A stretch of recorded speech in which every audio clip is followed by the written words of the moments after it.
is still sadly crippled by the manacles of segregation and the chains of discrimination. 100 years later, the Negro lives on a lonely island of poverty in the midst of a vast ocean of material prosperity. 100 years later,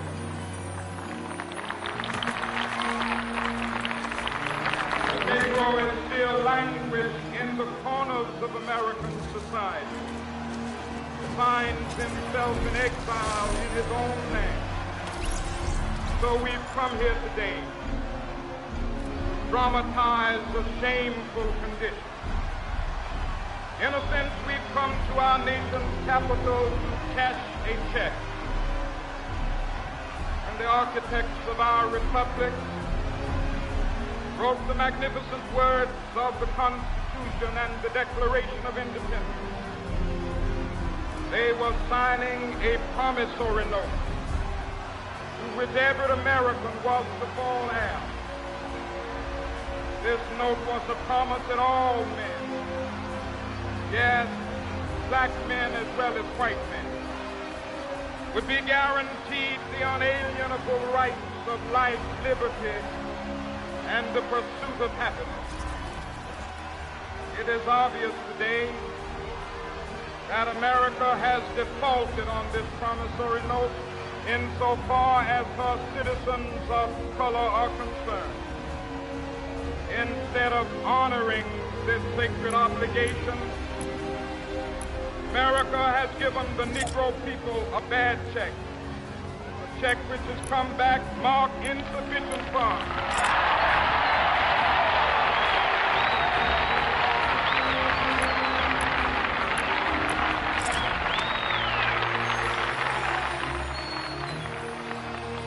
But we refuse to believe that the Bank of Justice is bankrupt. We refuse to believe that there are insufficient funds in the great vaults of opportunity of this nation. So we've come to cash this check, a check that will give us the freedom and the security of justice.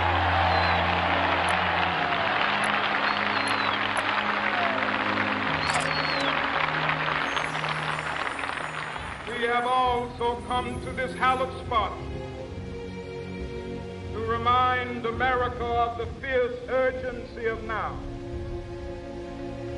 This is no time to engage in the luxury of cooling off or to take the tranquilizing drug of gradualism.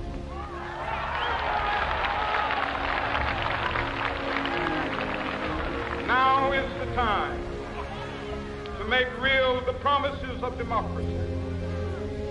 Now is the time to rise from the dark and desolate valley of segregation to the sunlit path of racial justice. Now is the time to lift our nation from the quicksands of racial injustice to the solid rock of brotherhood. Now is the time make justice a reality for all of God's children. It would be fatal for the nation to overlook the urgency of the moment. This sweltering summit of the Negro's legitimate discontent will not pass until there is an invigorating autumn of freedom and equality. 1963 is not an end, but a beginning. Those who hoped that the Negro needed to blow off steam and will now be content will have a rude awakening if the nation returns to business as usual.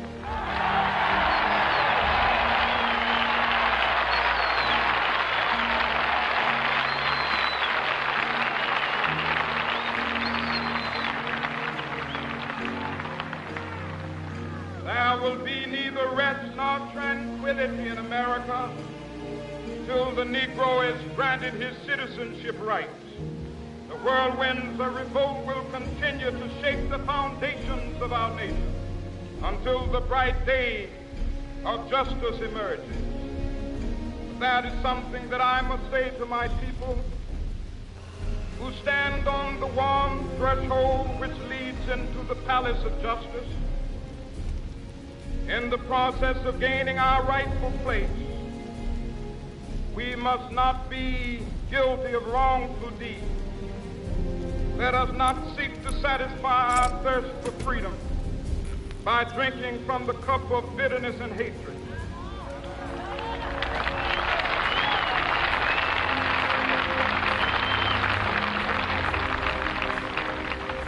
We must forever conduct our struggle on the high plane of dignity and discipline. We must not allow our creative protests to degenerate into physical violence. Again and again, we must rise to the majestic heights of meeting physical force with soul force. The marvelous new militancy which has engulfed the Negro community must not lead us to a distrust of all white people. For many of our white brothers, as evidenced by their presence here today, have come to realize that their destiny is tied up with our destiny.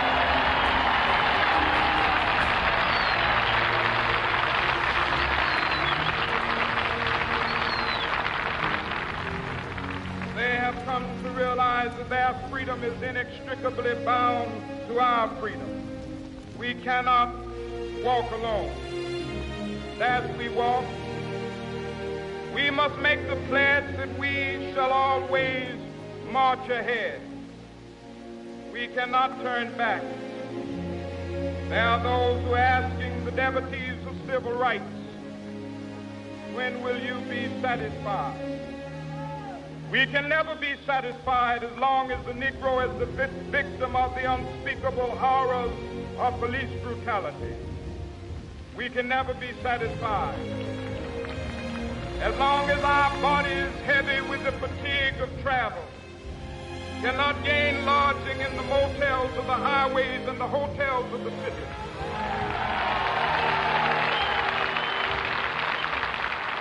We cannot be satisfied as long as the Negro's basic mobility is from a smaller ghetto to a larger one. We can never be satisfied as long as our children are stripped of their selfhood and robbed of their dignity by signs stating for whites only.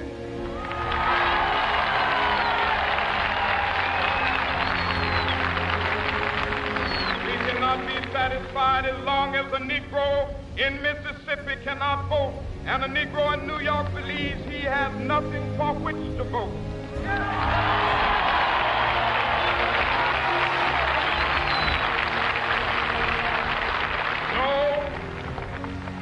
No, we are not satisfied, and we will not be satisfied until justice rolls down like waters and righteousness like a mighty stream.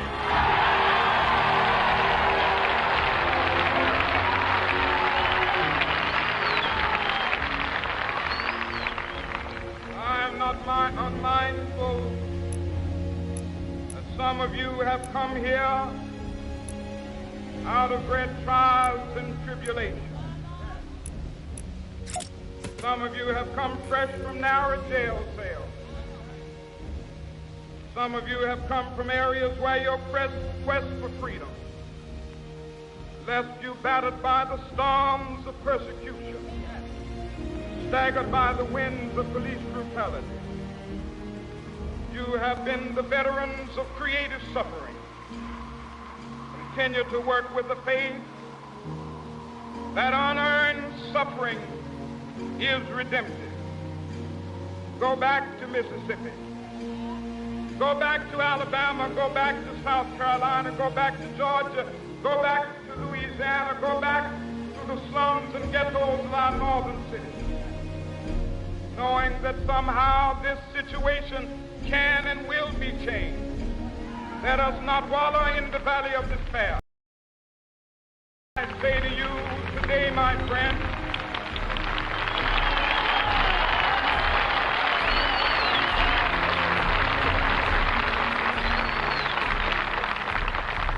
so even though we face the difficulties of today and tomorrow, I still have a dream. It is a dream deeply rooted in the American dream. I have a dream that one day this nation will rise up, live out the true meaning of its creed. We hold these truths to be self-evident, that all men are created equal.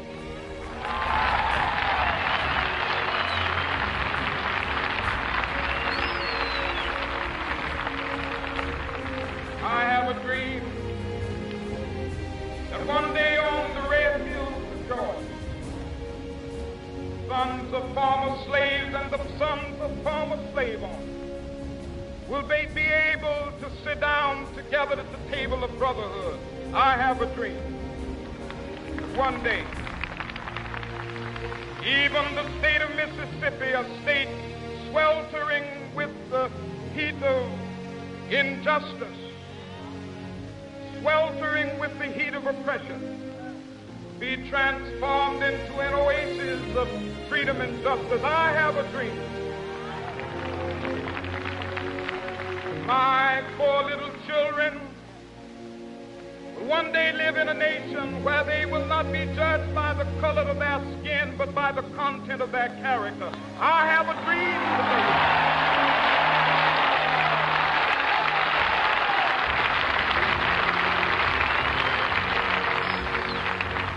I have a dream that one day down in Alabama, with its vicious racists, with its governor having his lips dripping with the words of interposition and nullification, one day right there in Alabama, little black boys and black girls will be able to join hands with little white boys and white girls as sisters and brothers. I have a dream today.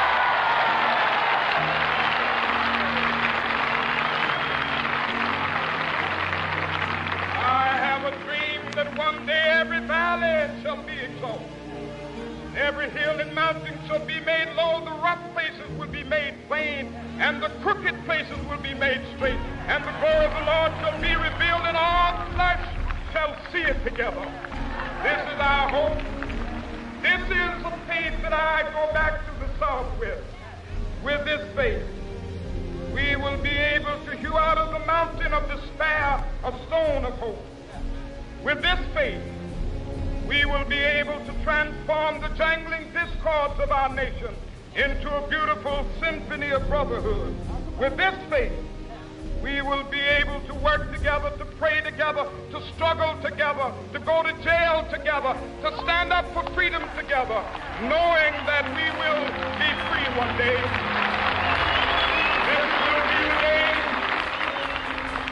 This will be the day when all of God's children be able to sing with new meaning, my country, tears of thee. Sweet land of liberty of thee I sing. Land where my fathers died, land of the pilgrim's pride. From every mountainside, let freedom ring. And if America is to be a great nation, this must become true. So let freedom ring. From the prodigious hilltops of New Hampshire, let freedom ring. From the mighty mountains of New York, let freedom ring. From the heightening Alleghenies of Pennsylvania, let freedom ring. From the snow-capped Rockies of Colorado, let freedom ring. From the curvaceous slopes of California. But not only that, let freedom ring from Stone Mountain of Georgia. Let freedom ring from Lookout Mountain of Tennessee. Let freedom ring from every hill and molehill of Mississippi, from every mountainside. Let freedom ring, and when it happens, when we allow freedom ring, when we let it ring from every village and every hamlet, from every state and every city, we will be able to speed up that day when all of God's children, black men and white men, Jews and Gentiles, Protestants and Catholics, will be able to join hands and sing in the words of the old Negro spiritual, free at last, Thank God Almighty.